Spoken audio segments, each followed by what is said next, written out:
type in your contribution and name, then send it to 7197. Your views, our interviews on Spectrum, Radio 1 FM 90. Good evening, listeners. Welcome to Spectrum on Radio 1. On Spectrum tonight, what could have prompted the cabinet reshuffle announced yesterday.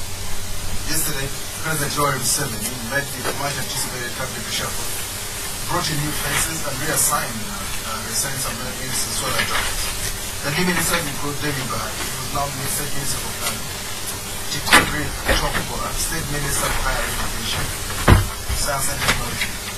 Edmond has been appointed Minister for Youth and Children. Has bounced back as the Minister for Information and National Guidance, whereas Philemon has been appointed State Minister for Regional Affairs. The reshuffle saw Peter Nyago being replaced by Fred Rahimi as Attorney General.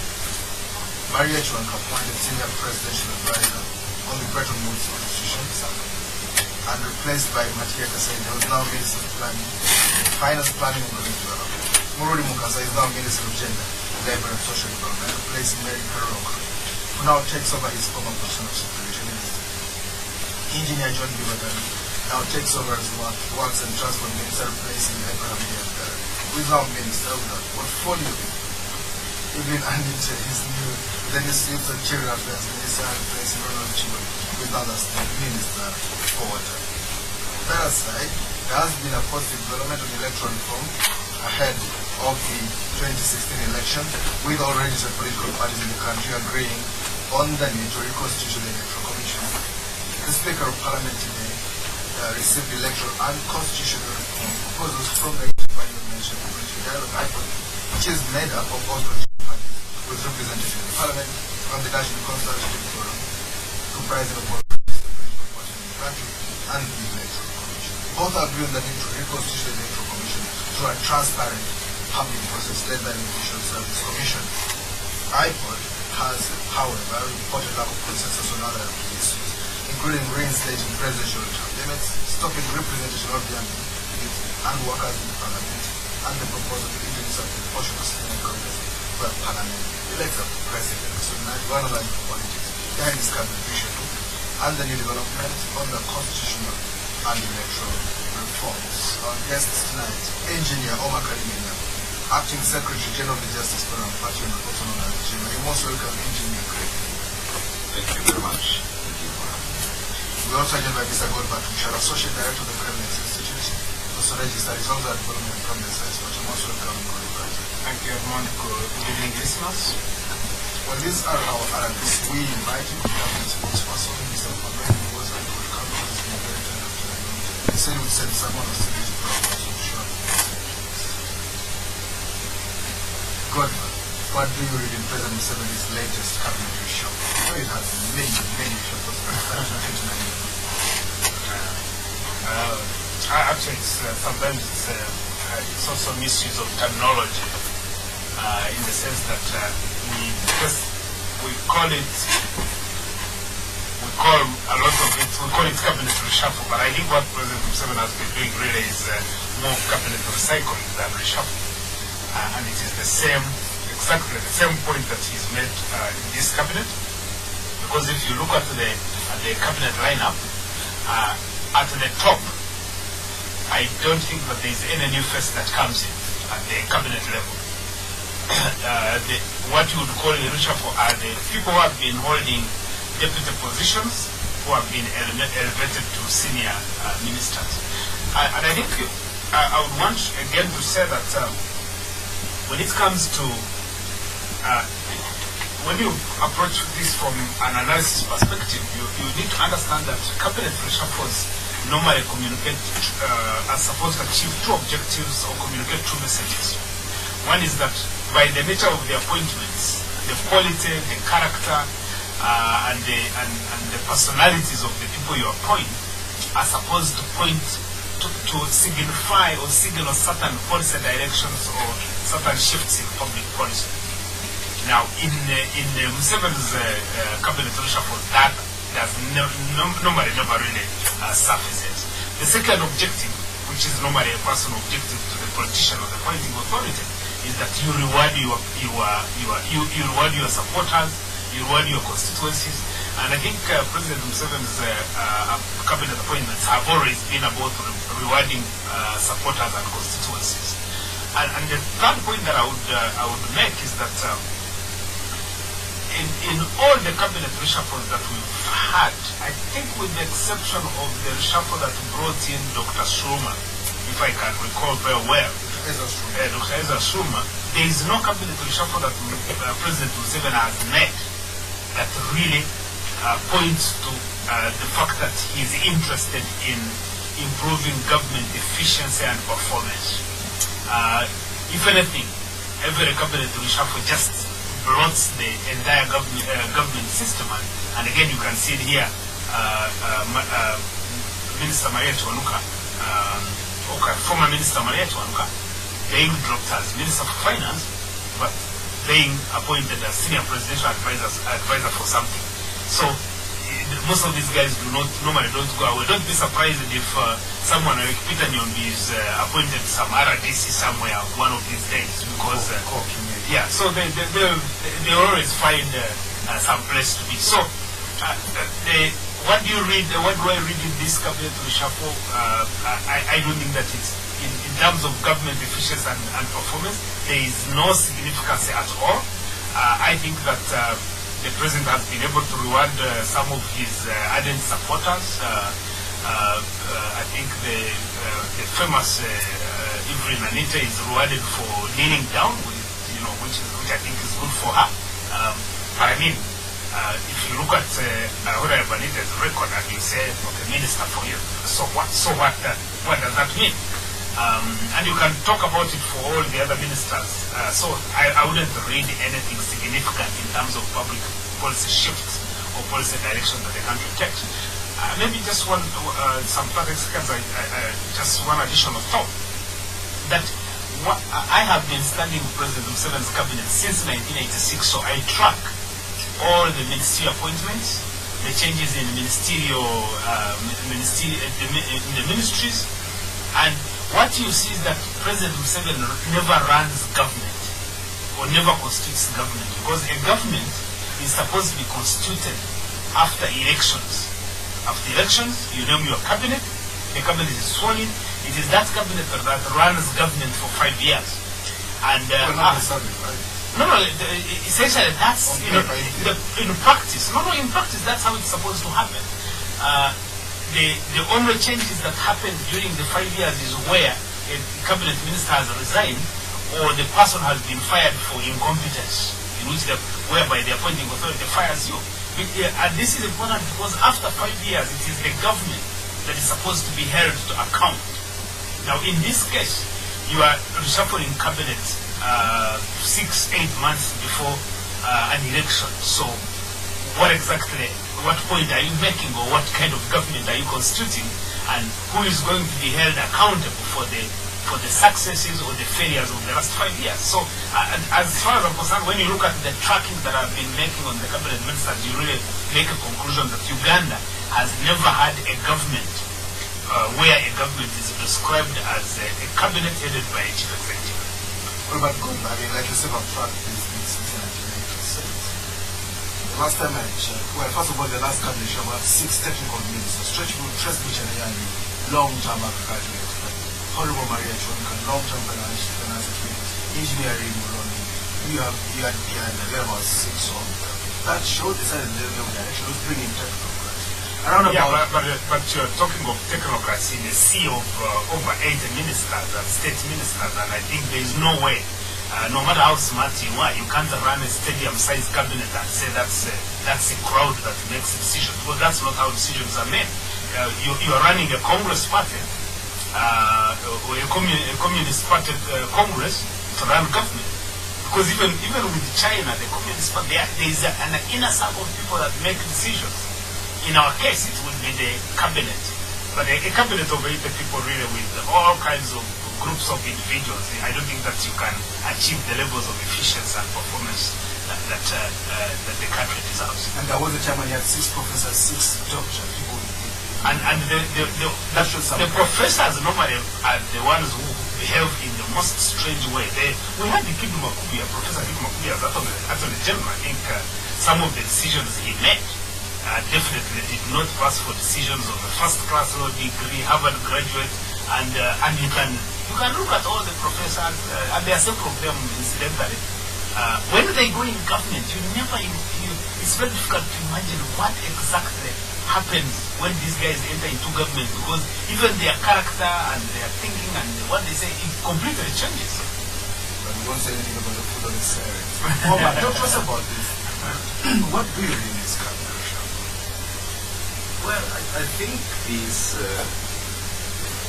Mr. Museveni just announced his election 2016 task force. It's clearly an election cabinet with all the attachments. It's a cash flow cabinet. The most loyal are placed in the most income-laden ministries. And I see abuse in public resources intensifying in the next 9 months. Unbelievable. Security. It's very strange. Our good friend, the Council of Security, which is a very smart move. The hard-nosed intelligence, security hard-nosed guy, CMR, are 8 hours, replaced by perhaps the popular intelligence network. It's political intelligence, like even more now than the hardcore intelligence. And a lot of money is going to fund that election. So this is a clearing out. It's a clearing out. And I wasn't surprised that Maria was replaced. I wasn't surprised at all. I wouldn't. I don't think she would. I don't think she would have been able to do a good job. What do you think? A good job, siphoning, clearing house. It's a clearing house cabinet. There's nothing more to it. President Museveni reshuffle after his son got the country. How do I extend the mindset? The day that cabinet reshuffle become for the country, they would immediately become leaner, the cabinet would be leaner, a smaller cabinet. I thought it was going to announce the cabinet 10 state ministers. Really? You expected that? No, I mean, if you were praying, I was praying. Okay, no. If he's sometimes there are prayers that cannot be accepted, I think. Yeah, maybe. I thought I would say, okay, finally Uganda has a leader who thinks about the country and stuff. So these are all very difficult realizations that the nation is facing. And I think apart from the imbalance also in the way the cake has been distributed, which shows a lot of selfishness actually, and its hostility to the national objectives and directive principles of state policy, which say that Uganda is a country of diversity, and the government job should be, government should be kind of run, should be formed. Should be spread out. Actually, the Constitution says that you have informing government, you have to take into account the diversity of this country in terms of the ethnic and religious, all kinds of diversity. Even ideology. Well, but if it's ideology, it's a bridge. So it's a bridge. It's a bridge. But it's a bit unnerving that my security is being handled by 10 very important people who speak a common language. What language do you speak? Which is a breach of these principles. In the preamble, those people have money security. Who exactly? Well, the commander-in-chief is General. Is he there? He's General. Full General. Commander-in-chief. Christopher Chionga, Minister of Defense, Southwest. Arone Bekarima, General Affairs. Mary Carol Cruz, security. We can say, okay, what is okay, at least she was married. That offspring. Yeah, we want to kind of ease the... You mitigate it. Kalinge, police. Dr. Shaida, Commissioner President. Ron Baya, Edmond, Kizito, who had the pleasure to receive Tumushabe. Mhozi Lugaba, SMG. Tuyaje Mba, Commander Air Force. David Mhozi, Commander Air Force. So, I share the way that you can have a nation that want to find it sweeter that people who mind the security report to each other in a local tongue. I think you should say you can have a president who finds it possible. Yeah. Because it's not the nation. No, the nation finds it acceptable. If they didn't, they would be on the streets rioting. You can't detach the nation. If we don't find, if people won't ask these hard questions, they consent. No, but I mean, they consent. The Constitution is clear about diversity. Godber, that's all right. And you cannot dance around. When is going to change something? I'm not always going to come. No, but you also have to understand that the entire cabinet lineup, the senior cabinet ministers, they are all from Western Uganda. Don't say that. No, absolutely. You just have to look through it, and you find there all the senior someone like from the West. Hilary Onek. No. I mean, I can tell you the people who are just who are non-Westerners. Remember that in the entire cabinet, 10 ministers are from Chigezi. 10 ministers? Yes. From Baba's area. What is it? 10 ministers are from Chigezi. So I think that I don't normally like going into these kinds of discussions, but I think there are certain things that are outrageous that you cannot avoid it, because I think that across this country there are smart men and women that if you want to constitute a cabinet that represents what our diversity is as a people, you definitely will find them across the whole of this country. All right. And the declining influence of Uganda, I'm intrigued. The North is more important now. And how much did they not get? 21 cabinet ministers. 21% cabinet ministers. 18% from state ministers, 24%. And not 20%. It really shows the declining importance of what was called the center, the heart of Uganda. And the pathetic consideration to the East. Very popular. Just try beyond the Nile to see the people. What percent? 7% of from the versus 21 from and 9% from the Nile and the West. The West, 30%, and 39% of state ministers. So this state ministers nearly 40%. Nearly 40%. So really, you don't have to, and of course, the Secretariat Act.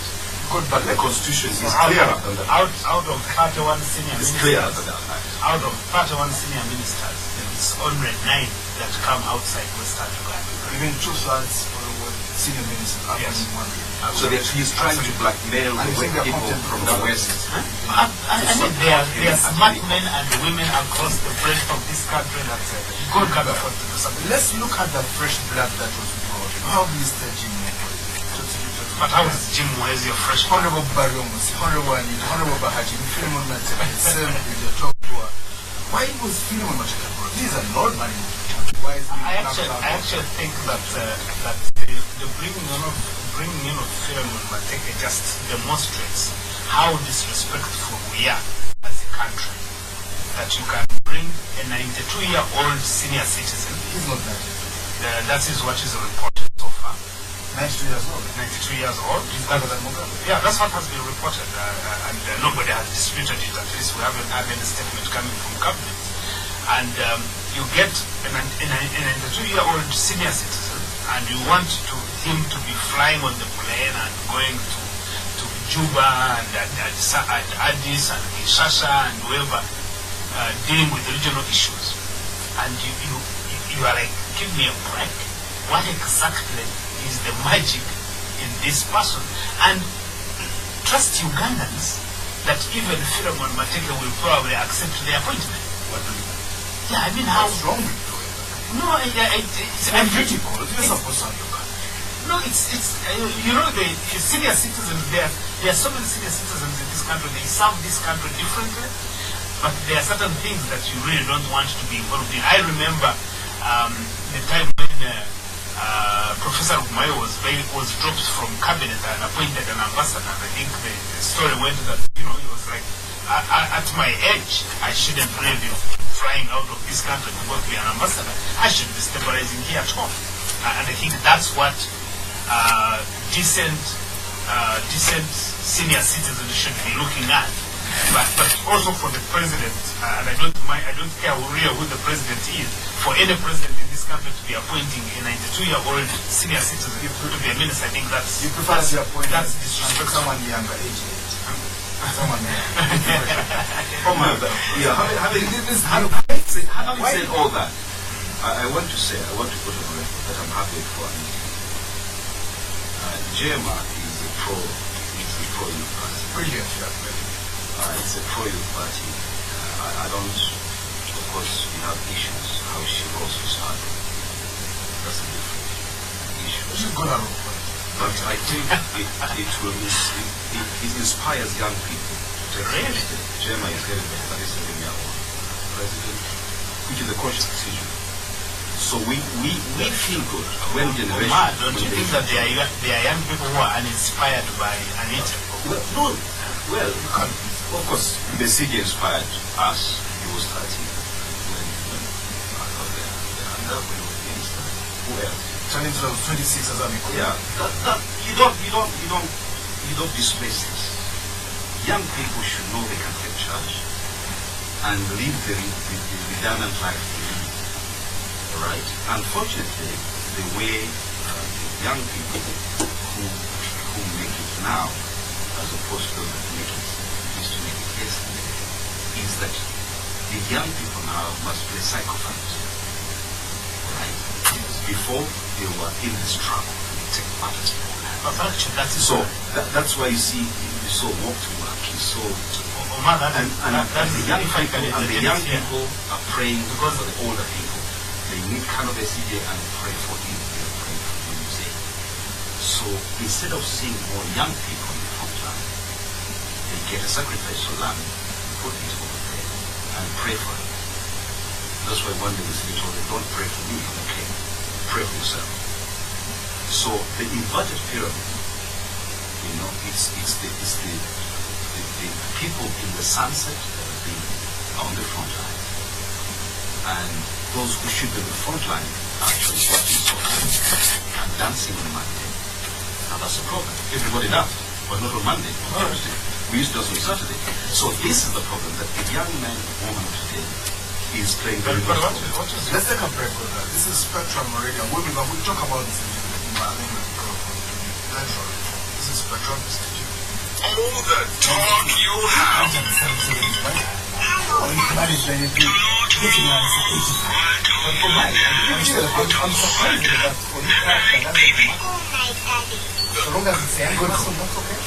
But what's the character of our youth? What's wrong with our character? I want...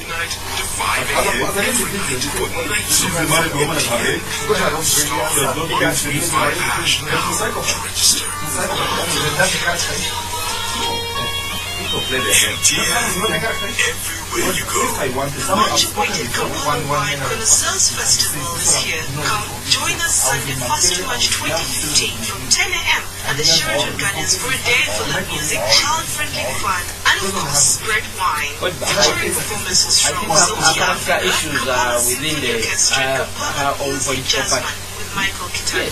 Tickets You see, cost I think the 25,000 character shillings issue adults and does 35,000 not really shillings surface at on the the gate national for stage. adults, But 10,000 shillings adults the and political 50,000 shillings at the gate for What do you students. think? Tickets available from Kampala Music School. See you there on Sunday, 1st of March from 10 a.m. at the Sheraton Gardens. You see, there is this problem. Many Ugandans keep on saying this cabinet is going to deliver. It's not going to deliver what they want. No, it's not. It's even about the time. Welcome back on Spectrum. Tonight, what could have prompted the cabinet reshuffle, which was announced on Wednesday as Sunday. Our guest to discuss this, Engineer Omar, Kalinge, Acting Secretary General of Justice Forum, Party-JEEMA, also Mr. Godber, Tumushabe, Associate Director of Federal Assistance, also registered, and he's also a government government expert. The expert joined by someone from government, sending an invitation. They plan to send someone. But I would like you to talk to us about why President Museveni changed so many, of course he changed so much, why he changed so many of the what do you think this cabinet will deliver, and who do you think will change East African position? It's the only government. I won't speculate on the East African position, but let me say that you see the appointments that President Museveni makes, if you have studied his cabinet and how government runs, realize that there is no relationship whatsoever between the decisions that he makes and what government should be doing. And mainly because I don't think that President Museveni believes in these institutions as being relevant or useful. They are really an unnecessary inconvenience. So you can be there, a cabinet minister, that's why he can get Karolo or Kurut and say you're a minister for security, because you don't add anything, nor do you subtract anything, because he runs his security. You also have to take into account that actually President Museveni runs a parallel cabinet within State House. Because if he had trust in these gentlemen and ladies that he is announcing in the exercise of the powers entrusted to me, then he would not be constituting a parallel cabinet in the State House. So I really don't think that in his decisions he is more really motivated by regime survival politics, and therefore the kinds of people that he puts around him is to maintain a semblance of the status quo and making sure that he can be able to deliver on his regime survival project. Finally we'll have a minister. Richard Omar, several hours of time to that was officially appointed. Talk to us really about this very, very Chris Barrios, even and David had a big moment of considering the job for well, I think David has done this. I think has been fighting in the trenches for a while. He was president for a long time. And I guess he knows how to fight without offending. Yes, Chris Barrios. Chris Barrios, he did a ton about time. And he stopped speaking the same language. At one time he was a rebel MP. But it was clever to see which side of his battle. I could see him really become a minister. I was waiting for Omar, who was short-changed, but I became the treasurer in RM. It was a new blood. So he's probably called him the president and some other thing. Exactly. Mwezi recycled. I think he's coming back. He has 9 lives. Top boy. Mother the Nigerian sounding. Well, that one is he's a misfit. He's a misfit. I think he's going to be quite miserable.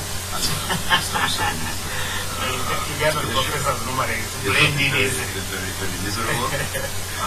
I really pity him. I hope he walks very fast, like maybe Godber really did. And I don't think a person of that station, academic, can accept to be some history. I don't think so. He would want to do his stuff, and he won't be able to do it. And he'll be very frustrated. Philemon Mateke, he needs some retirement. Let's let him. No, yeah, he's retiring very well. They won't be doing a lot of work, will be doing nothing, absolutely, and doing a lot of money for history. And that's it. Let's move on to the electoral. What is the substance of the agreement on the electoral? People have fairly agreed. The opportunity that you want a new electoral commission, we know we shall have a political health. What is the substance? The agreement is on the method of selecting the electoral commission. We believe that the hand-picked chairperson of the electoral commission and the hand-picked members of the electoral commission or commissioners should cease. At the IPO table, even the NRA, actually they were more aggressive than this.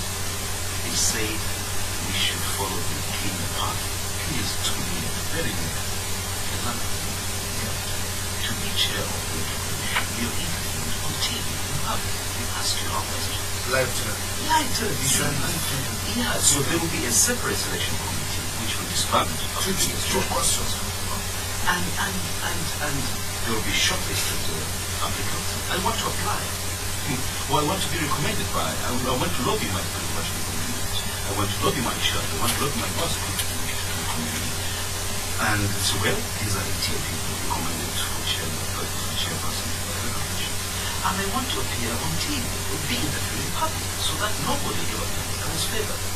So this was agreed, and actually the NRA went further to say they would like this to be applied to all constitutional commissions. Right? And did the president agree to that? Or is someone jumping? Well, jumping in front of himself. Which president? President Johnson, is he agree with the chairman of the NRA? Well, when these proposals come, they go to another level. So they need a lot of talking, maybe pushing my shit. But there is no doubt that everyone at the IPO table believes that the method of arriving at a public commission should change, should be transparent, should be subjected to a neutral Senate committee that has no interest, and that the president will only assent to their. Good, but do you think we'll fill all the loopholes? I think the IPOD has come up with very good proposals. So I'm not quite, I think, or if not all, most of the proposals are reflected in the Citizens Compact on free and fair elections. And I think that fixing the Electoral Commission is just one small bit of building a credible electoral system for organizing elections in this country. And therefore, I am hoping that what we should be seeing in terms of the debate in Parliament is actually a debate that encompasses most of the issues. When we organize the National Consultation on Free and Fair Elections, we outline at least 17 issues that need to be resolved for us to be able to say we have a credible electoral system in the compact, ranging from the Electoral Commission, the issue of political patronage, the integrity of the voters register, the financing for local governments, and a host of other things. Now, I don't think that it would be proper to reduce any discussions on electoral reforms to the Electoral Commission, because that's just one part of the problem. And I really think that the Parliament must take full responsibility, taking into account all the proposals that have been presented. Can run us through a few of them. You said this is only a small part. Some people will think that. So we talk about the new reconstituting the Electoral Commission, the new Electoral Commission, which the proposals are fairly consistent with what IPOD has proposed in terms of the openness, the transparency, and the competitiveness. Ensuring the integrity of the voting process, that everybody should be allowed to vote. My vote, I have a right to vote. My vote is counted, and when it's counted, it's respected, including allowing the people in the diaspora to vote. The role of the security forces and militia groups is something that has to be addressed.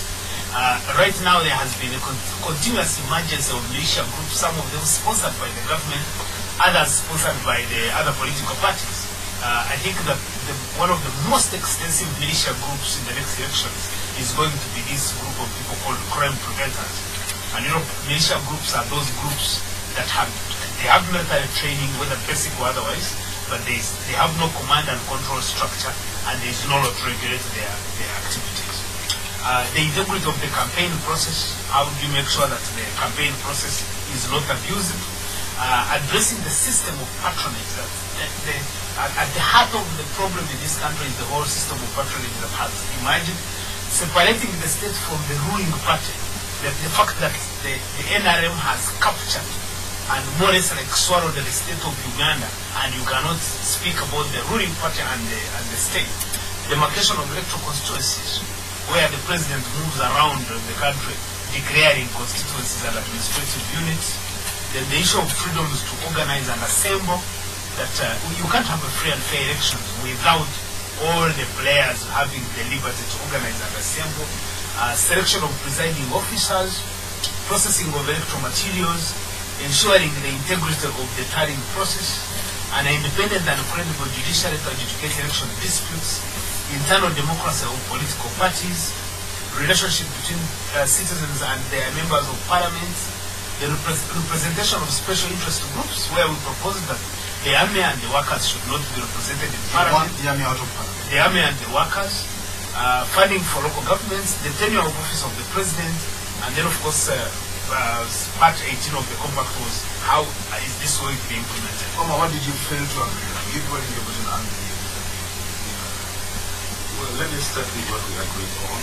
We have 48 proposals in the Presidential Elections Act, the Local Government Act, and the Constitution of the Republic of Uganda.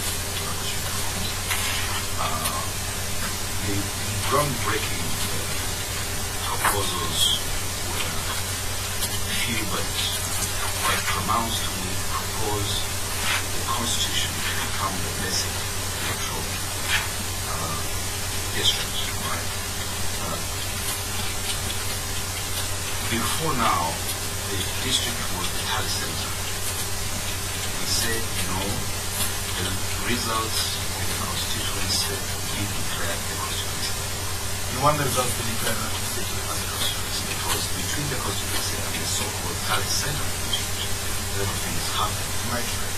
Whether it is true or not, sometimes you don't want a situation where one can say, my results were. An election is not what you subject to ifs and buts. The resignation before standing for public office from your job. We believe that those who frame the law before we are malicious, very serious, unjust. So people should not resign. They should take an unpaid leave. If they don't make it, they can come back. So they can have a job. This would increase the number of capable people, genuine people to stand for office.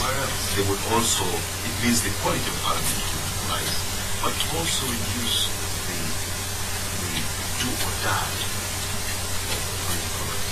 So after resigning my 18 million job in the authority, if I don't win, I either win or I commit suicide. So to win, I must have any issue. And it's a peace thing, it's a peace proposal. Then we suggest that the special groups representation be revised. We focus on the young youth, the women, and the workers. But for the youth, it could be misunderstood. Do you want the youth out of parliament? We say no, they are only underrepresented. You don't get 65% of the youth be represented by 5. Are they 5?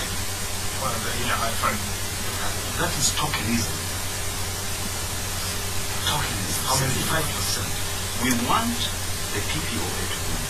We want government, to compare political parties, to field a percentage of young people, to give them tickets to stand in the elections. We want government. That's not engineering. It's not engineering. It's simple democracy. It's the diversity you talk about. Generation is diversity as well. You want a law to compel parties to fill the number of women on the party list. Instead of doing this talking, no, we gave you 5, it's what you would now want now. 65% can be 5 MPs, they are being shortchanged, let them not hold on to the tokenism clause, let them fight, that's patronage. That's patronage. Talk to us about And this is the argument, this is where we come from. Talk to us about this parliamentary democracy from Alaji from 1998. The winning party, the party with most MPs. Name their own president. So that's what I put this suggestion. So you don't have a presidential election. You don't have a president going around the country. Yeah, you don't have a president going around the country. You're saving a lot of money, first of all. And the result is the same. It will increase the strength of parliamentary parties. And each party will struggle to send as many members of parliament as possible. And the larger party will elect from among itself the prime minister and the president. So I hope the nation like this. I hope the nation like this. And it will lead to it. But the president needs to campaign as president. Not necessarily. As chairman of the party. Okay. Here we go. So this is a proposal making. I remember he was campaigning. The amount of money that is spent on the presidential election in this country, if saved, you can be lost. And the result is the same. Let's hear from the minister. This is Spectrum Original. Our numbers 031-260. 031-260-390. 031-260-490. Calling also switch off the radio or walk some distance. Now when you call. You can also reach us on 0414-348-341. What are the potential for that kind of system? I think that I don't think that where we've reached so far that the people of Uganda should be disenfranchised and don't have do not participate in electing their president. I think that the president should be ultimately accountable to the people as is commanded by the constitution. I think that the money, the amount of money that Omar is talking about is really It's happening. That's your name, my friend. Your name is? Christopher.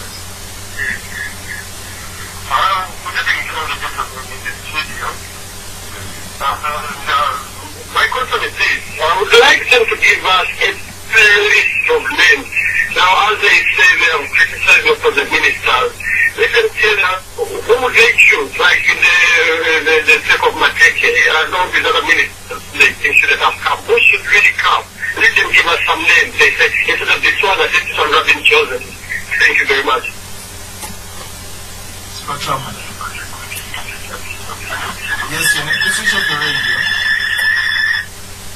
Yes, your name? Yes, sir.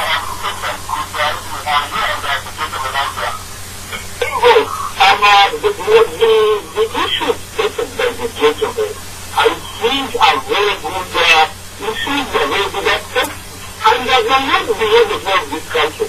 But I think the challenge is for us to expect that the NRM will legislate themselves out of power. That is not possible. We need to push the NRM so that they can be able to implement those good ideas in what should happen. That's one. And then secondly, I'm a little bit controversial. I'm a very strong belief that those who are ignorant should not be left to decide on issues that are determining the direction of the company and the country at large. And I thought, would encourage you to be able to stand in the leadership of this country is a very good idea. Thank you. Spectrum. Yes, your name? Alright. Okay, we'll check the next one. Spectrum. Good evening, your name? Yes. So I'm asking the gentlemen, when they go to Parliament, let them vote by court, please. Because around the Uganda, they have majority of the youth can never register for national ID. Is it not pathetic? An educated person with 2 degrees but never wanted to register as a Ghana citizen. Thank you very much. Please switch off your radio and then talk to us. Your name? Yes, your name? Walter. Yeah, what I agree with the gentleman, I think some of them are the same. The strong parliamentary democracy will somehow cure that enigma of whatever new party is that is due to the state. So what I'm saying is that if there is a strong parliamentary system which emphasizes parliament more than the head of the president, then we shall see the ruling party not being due to the state. That's just the point I have to make.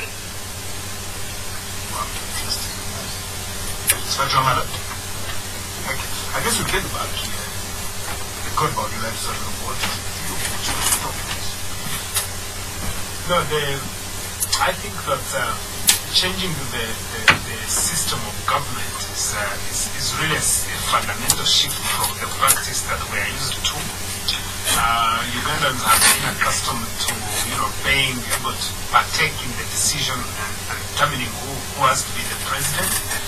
I would strongly argue that actually that the presidential system of government is better than the parliamentary system, and that's what we should pursue, because I think that the president should be ultimately accountable to the population, to the citizens.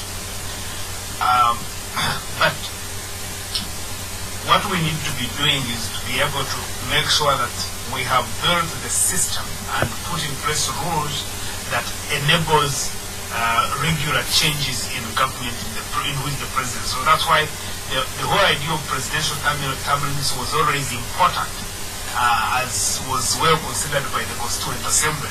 That yes, you have your opportunity to lead for 2 years, 2 terms, and after 2 terms you don't have the opportunity. So because what is the problem now, even with that you have in Parliament, is that we are suffering from regime survival politics. That's basically what has undermined the entire process. I think that there's a colleague who raised the issue of whether the NRM would legislate itself out of power. Of course NRM can, but NRM does not own this country. And I think that the citizens of this country should be focused on making sure that whether NRM, whether JEEMA, whether FDC, whether APC, that no party comes up and messes up the country the way NRM is doing and basically hold everybody hostage. And that's why for me I've been even appealing to citizens that we wait for these MPs to come to Parliament, and if they started daring on these reforms, we should consider that as an invitation for us to take over that house. Because what do you mean take over that house? No, we just chase them out because we sent them there to represent us, and we have, as citizens across this country have raised the issues that need to be addressed. Up to now they are dilly-dallying. You can do that in an election. No, you don't have to wait for an election, because the guys in 1980 who went to the bush didn't wait for an election. And even now, there's no bush. No, it depends on how Parliament conducts its business, because members of Parliament are there on a mandate. The citizens elect them to go and deliberate on their behalf. And all of a sudden, they have spent 4 full years in that house, failing to address issues of electoral and constitutional reforms.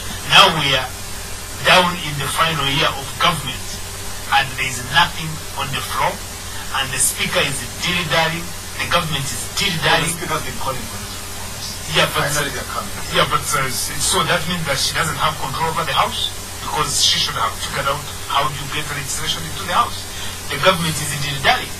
And I think that citizens of this country, we must really, we must organize and mobilize and make it risky for these politicians to be ignoring us every other day. Engineer Omar, talk to us about this. Well, these views, one still talks about NRM cannot be the system for power. He is right, but we are not legislating for NRM. We are trying to create proposals for the country. This is your wealth. Powers and hours have been spent trying to work on the proposals by different conditions. If the NRM government want effectively, another government will. Yes. Another government will. Governments come and go. This is your wealth. Right. Take this as a resource that you have. At least we know what you are thinking about. Right. But it would be better for the ruling party, which is responsible for peace and stability, to ensure that these reforms will ensure a free and fair election. Just before we go, Godber, who should really have been in this country? Besides yourself, who should have been? Besides myself, I have no particular interest in being a minister at least. If 1 to 3 minutes. Oh yeah, if I wanted a minister in anywhere in finance, I would have looked for some gentleman called Fred Muhumuza, who used to be advisor to the minister, and he has that experience and the skills and the, qualifications. I would look for our friend Ochich, who has been working very hard to deal with issues of entrepreneurship.